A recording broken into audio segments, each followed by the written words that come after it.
Okay, we're going to look at 8.2 today, where we're going to apply what we learned last time and do some graphing of some polynomial functions. Before we do that, however, in addition to the leading term test that we looked at and finding zeros, it's also helpful to look at the following. If a polynomial function p of x has degree n, then the graph of the function has at most n real zeros, so the same as the degree, and the same as the number of x-intercepts, at most n intercepts. There could be fewer, but that would be the maximum. And then secondly, at most n minus 1 turning points. So we want to look at what turning points are. Turning points on a graph are also called relative maxima and minimum, occur when the function changes from decreasing to increasing or from increasing to decreasing. So when it gets to the top of the hill or the bottom of the valley, those are the turning points. Okay, then we also want to look at some steps to graphing a polynomial function, and then we'll apply these as we work out our graphs. So first of all, we want to use the leading term to determine the end behavior, and we saw how we did that last time. We want to find the zeros of the function by solving f of x equal to 0. And then any real zeros are the first coordinates of the x-intercept. So we only look at the real zeros, not any imaginary or complex zeros. And then we're going to use the x-intercepts, or the zeros, to divide the x-axis into intervals and choose a test point in each interval to determine the sign of the function values in that interval. And so, in other words, we look at an interval, and if we evaluate a point in that interval, whether it's positive or negative, any numbers that are in that interval would have the same sign as the value that we tested. Number 4, we want to find f of 0, which gives us the y-intercept of the function. Number 5, if necessary, find any additional function values to determine the general shape of the graph, and then draw the graph. Sorry. And lastly, as a partial check, we can also use the fact that the graph has at most n x-intercepts and at most n minus 1 turning points that we talked about earlier. Multiplicities of zeros can also be used to check whether the graph crosses or is tangent to the x-axis.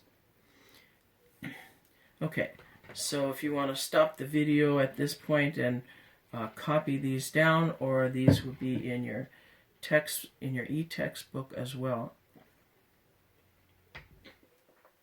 And we'll go through these steps in finding some graph and drawing some graphs. But first, before we do that, let's look first at what we've learned and look at some problems where we want to, first of all, or A, find the maximum number of real zeros that the function can have, find the maximum number of x-intercepts that the function can have, and C, the maximum number of turning points that the graph of the function can have. So if we look at our first example, f of x equal to x to the 5th minus x squared plus 6, how many real zeros, what would be the maximum number of real zeros that we could have? Well, the degree is 5, so that means we could have a maximum of 5 real zeros. And then looking at that, those are related to the x-intercepts, and so a maximum number of 5 x-intercepts. And then the number of turning points is 1 less than that, so we would have a maximum number of 4 turning points. Okay, let's look at our next example then. We have f of x equal to x to the 10th minus 2x to the 5th plus 4x minus 2. And since the degree of this function is 10, we would have how many maximum number of real zeros? And that would be 10. And then how many maximum number of x-intercepts? And that would be the same, 10. And then one less than that, or 9 possible turning points. And the last one, this gives, okay, what's the degree of this function, first of all? Well, the degree is 6. Even though that's not the first term, it's the term with the highest degree. And so that would be the degree of the whole function. And so that would be the maximum number of real zeros. And then how many x-intercepts could we have as a maximum? And that would be 6. And then maximum number of turning points would be 1 less, or 5. Okay, so let's look at some graphs then. The first one that we want to look at is f of x equal to negative x parentheses x minus 1 quantity squared, and then parentheses x plus 4 quantity squared. And so the first thing we want to look at is the degree, and if we add up all the exponents that we have, this would be degree 5. So we would have a maximum of 5 zeros, and let's take the last one, 4 turning points. Maximum of 4 turning points. Okay, so if that's a degree 5, that means that's odd degree. And so we'll have one end going up and one end going down. And because our leading coefficient is what? Positive or negative? Well, because we have this negative sign here, the leading coefficient is negative. So our end behavior would be up on the left and down on the right. Okay, the next thing we want to look at, let's turn back here. We've talked about end behavior. We want to find the zeros. And then the next would be to find the y-intercept. So we found the end behavior.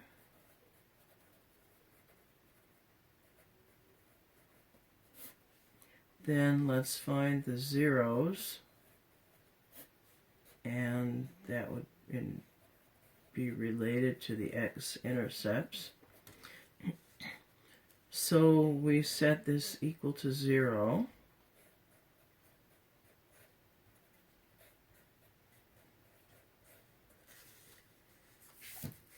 And we have negative x equals 0, and so x equals 0, so that's 1, 0. And what's the multiplicity of that one? Multiplicity 1, because it has a power of 1 on it.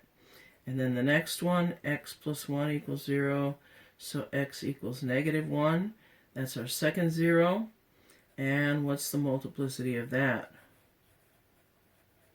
That one has multiplicity of 2 because of that exponent 2.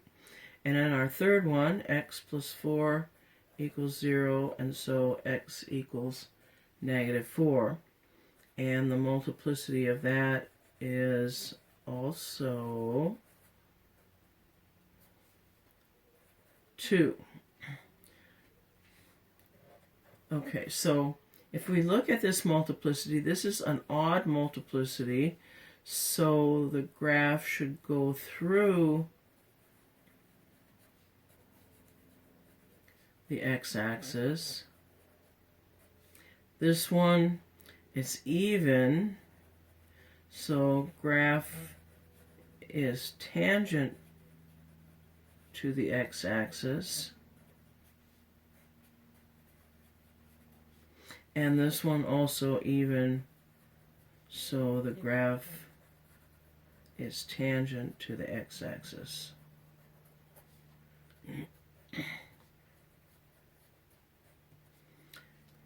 Okay. Then we want to look at finding the y-intercept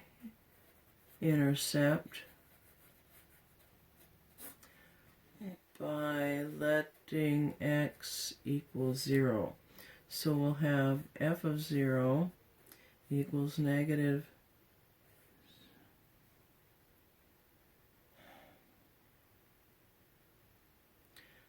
0 times x minus, or 0 minus 1 squared times 0 plus 4 squared, and so that's equal to 0. F of 0 is 0, so the x-intercept is 0, 0. I mean y-intercept, sorry. Then let's just put these on a number line for the moment. Negative 4 and 0 and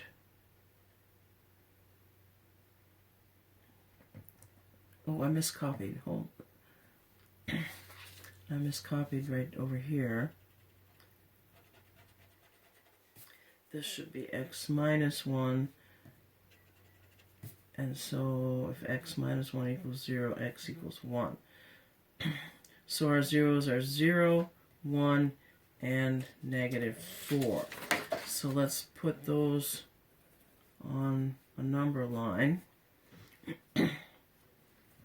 And that divides the number line into 4 intervals, negative infinity to 4, negative 4, negative 4 to 0, 0 to 1, and 1 to positive infinity.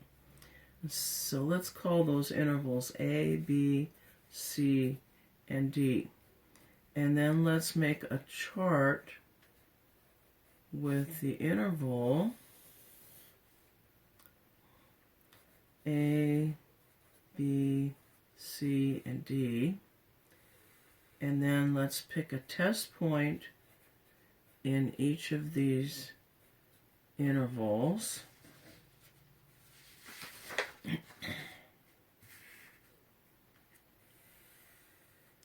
And then let's evaluate that test point.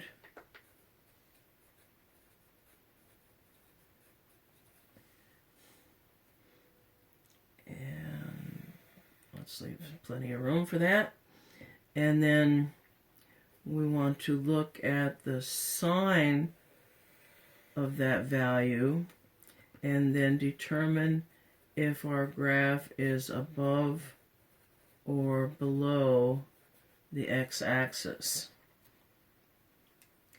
Okay, so in our first interval, interval A, let's pick negative 5 for that value, and then let's plug that into our function, and so we'll have negative, let's write the function here again, f of x equals negative x, x minus 1 quantity squared, x plus 4 quantity squared.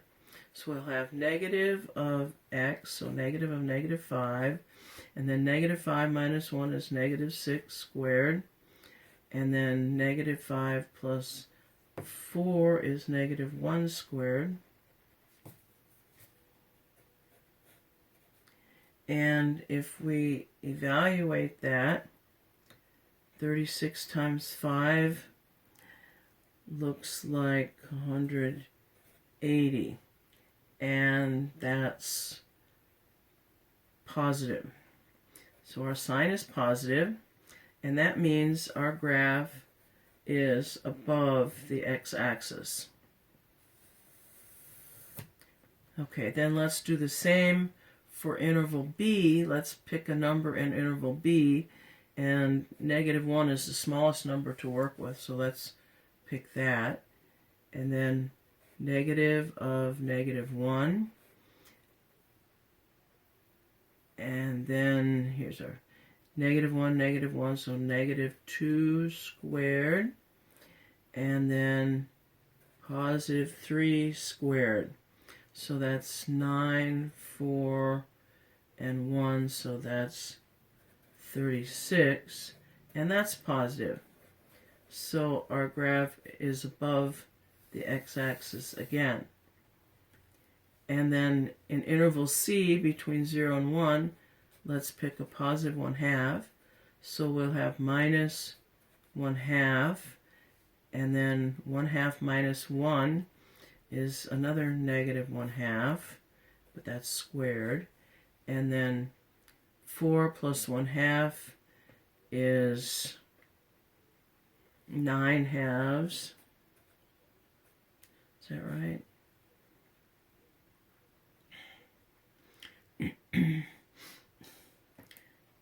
Okay, so we'll have, and that's squared, and then we'll have a positive value, and let's see what that would be, 81/4, and this is 1/4 times -1/2, and it's not going to be positive. We'll have -81/32, and so let's look at that. -81 divided by 32 gives us approximately -2.5, so that's negative. So that will be below the x-axis, and that's our third interval. And then D, let's pick 2, and so substituting that in, we have -2, and then 2 minus 1 is 1 squared, and then 6 squared, so -72, and that's negative, and so that's below the x-axis. Okay, so we've looked at our values. We found the y-intercept, the values, and we've done some of the other things in section 6 as well. So let's put all that on a graph. And so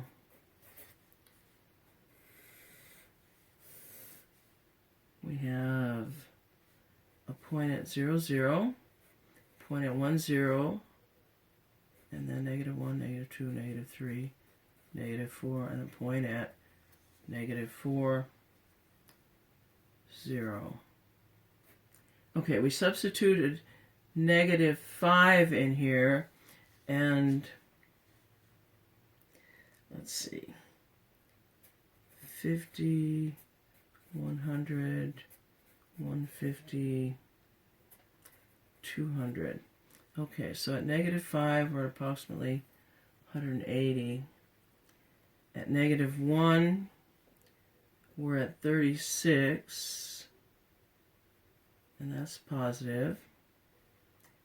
And then at 1/2, we're at -2, so about right here. And then at 1, 2, we're at -72, so this is -50, -100, so we're about right here. Okay, we don't have any other points in between our graph, but we see that A and B are both above the x-axis, and we also saw that our 0 of -4 was multiplicity 2, so that would mean the graph would be tangent to the x-axis, and so that makes sense if we have a point above the x-axis here, and then this comes down and touches and comes over here, and then this is a point of multiplicity 1, so it's odd, so the graph will go through that point and then touch at 1 because that's a multiplicity 2 or even, and so it's tangent. And so here we have an approximate graph of our function. We had 3 zeros, but 2 of multiplicity 2, so that gives us our 5 zeros altogether. And then how many turning points do we have? We have 1, 2, 3, 4. 4 turning points. And that's the maximum that we can have. And that goes along with what we figured out. Did we figure that out?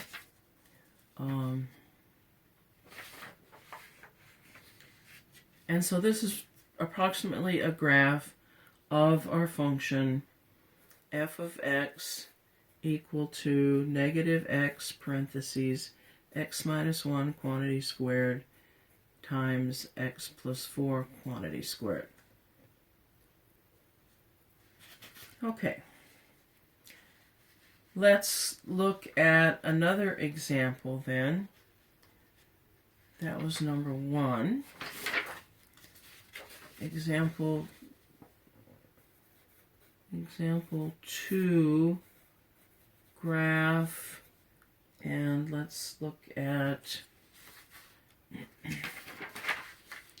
the graph we want to look at. H of x equals x to the 5th minus 5x cubed plus 4x.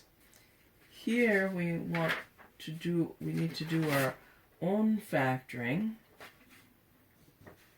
So let's factor out a common factor of x, and then we have x to the 4th minus 5x squared plus 4x, and then we can factor the parentheses as x squared minus 1 times x squared minus 4.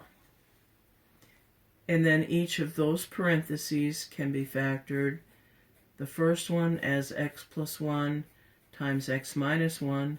The second one as x plus 2 times x minus 2. Okay.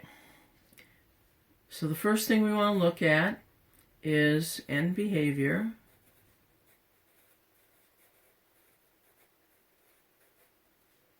And this is degree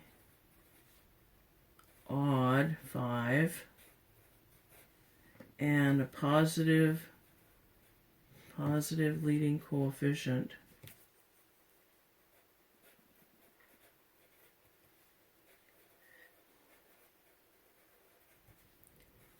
And so that tells us that odd degree, left end down, and right end up. Okay, that's just the opposite of the one we just did, which had the left end up and the right end down. And let's find our zeros. We factored, so if we set that equal to 0, and set each factor equal to 0, we have x equal to 0. And then if x plus 1 equals 0, x equals negative 1. If x minus 1 equals 0, x equals 1. If x plus 2 equals 0, then x equals negative 2. And if x minus 2 equals 0, then x equals 2. So those are all of our zeros, and all have multiplicity 1.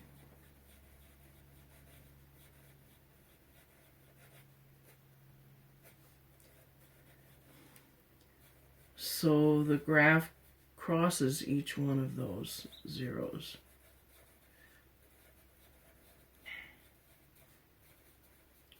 Graph crosses the x-axis.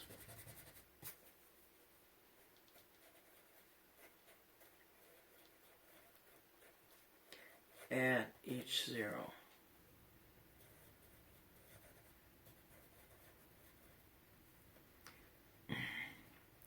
Okay, let's find the y-intercept. And again, if we plug 0 in for x, or let x equals 0, then y equals 0. And so we have 0, 0 for the y-intercept.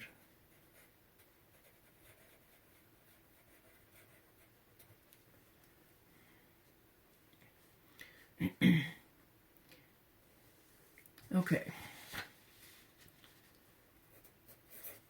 Let's then look at a chart or a table, and this is h of x, and so we have 5 zeros to put in our table, and so we'll have 6 intervals.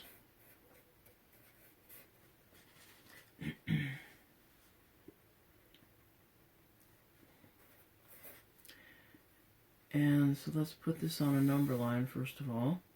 We have 0, negative 1, negative 2, 1, and 2. So each of those gives us our intercepts.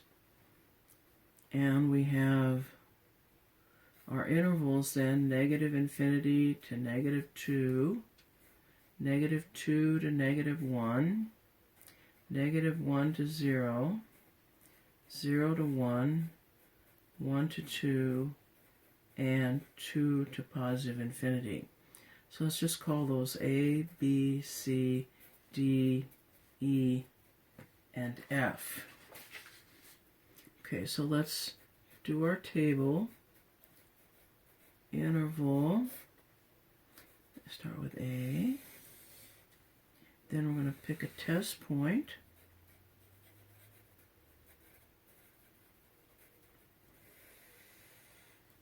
And then we're going to evaluate our function at that test point.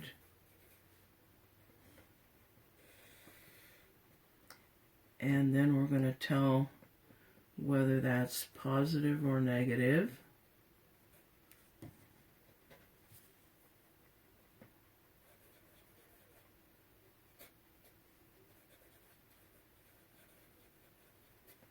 And then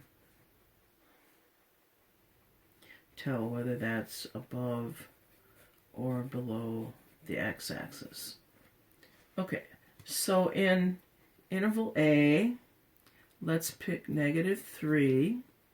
If we plug that in, we'll have negative 3 times negative 2 times negative 4 times negative 1 times negative 5. Okay, and that should give us negative 120. And so that's negative, so that means the graph is below the x-axis. Okay, and then in the next interval, we're going to need to use fractions.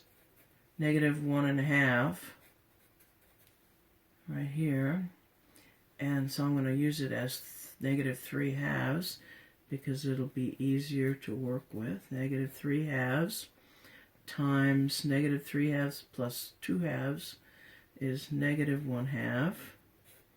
And then negative 3 halves plus 2 halves is negative 5 halves.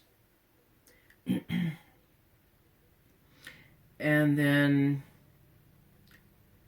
1, 2, 3, 1, 2, 3. Okay, so then we plug it into x plus 2. And we have 4 halves minus 3 halves is 1 half. And then plug it into x minus 2, which is minus 4 halves, and we get minus 7 halves. Okay, and if we figure all that out, we should get 105 over 32, which is approximately 3.3. And so that's positive, and so our graph should be above the x-axis. And since all of our zeros have multiplicity 1, they're going to alternate between being below and above the x-axis, and so our above and below here should alternate below, above, and so on. So if it doesn't, we've done something wrong. Okay, interval and a number in interval C, let's pick negative 1 half. And so we have negative 1 half times negative 1 half plus 1 is positive 1 half. And then negative 1 half minus 2 halves is negative 3 halves. And then negative 1 half plus 2 is positive 3 halves. And then negative 1 half minus 4 halves is minus 5 halves. Okay, and so when we evaluate that, that should give us negative 45 over 32, over 16, 32.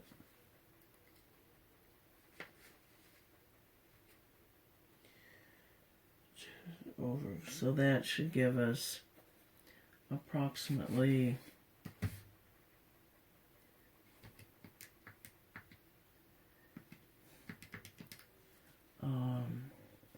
negative 1.4. Wait, 15, yeah, 15 times 3 is 45.